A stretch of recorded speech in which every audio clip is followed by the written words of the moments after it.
Cette semaine, Bezrat Hashem, nous allons lire la paracha de Vaera, deuxième paracha du livre de Shemot. Il va être question des 7 premières plaies de la Yetziat Mitzrayim. Et peut-être le savez-vous, le Maharal explique que l'exil du peuple juif était double. Un exil géographique, physique, le peuple juif était en Égypte, mais aussi un exil de l'âme. Le peuple juif était descendu jusqu'au dernier degré d'impureté, 49e degré d'impureté. Lorsque le peuple juif va avoir la Géoula, la délivrance, c'est tout d'abord physiquement qu'ils vont sortir d'Égypte, mais aussi sur le plan spirituel, sur le plan du nefesh, de l'âme. Ils vont réussir, par leur traversée dans le désert, à atteindre le niveau d'Adam avant la faute, au pied de la montagne, du Har Sinaï, pour recevoir la Torah. Alors une petite réflexion, appuyée sur une histoire de Rav Nachum de Tchernobyl, qui justement va nous expliquer ce qu'est la galoute de l'âme. Rav Nachum de Tchernobyl était une fois dans une auberge de passage. Monsieur et madame l'aubergiste, un couple juif, on peut dire traditionnaliste, voire très peu pratiquant.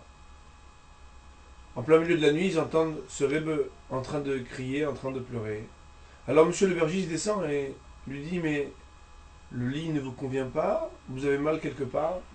Et il dit « Mais non, je suis juste en train de réciter le Tikkun Chatzot, la prière qui, en plein milieu de la nuit, vient par des lamentations rappeler la destruction du temple. » Alors l'aubergiste demande quelques précisions et le rebbe de lui expliquer « Tu sais, on prie car on aspire à la venue du Mashiach très bientôt, Bimhera B'Yameinu, et donc on va tous partir à Jérusalem.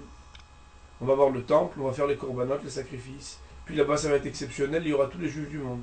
D'ailleurs tu devrais venir toi aussi faire la prière du Tikkun Chatzot, parce que très bientôt il faudrait que tu partes avec nous. » Alors l'aubergiste, un petit peu dérangé, lui dit « Il faut que j'aille en parler à ma femme. »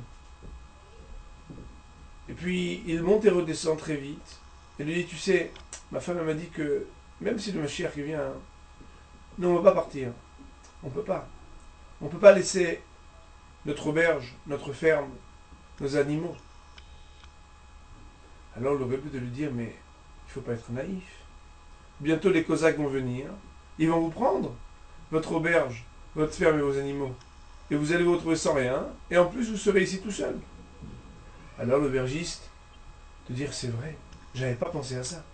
Il faut que j'aille en parler avec ma femme. » Et donc il remonte, il va voir sa femme. Et puis quelques minutes seulement après, il redescend et il lui dit « Tu sais, Rebbe, ma femme m'a dit de te demander que dans tes prières, tu demandes à Hachem, à Dieu, que le Mashiach Tzidkenu vienne très vite.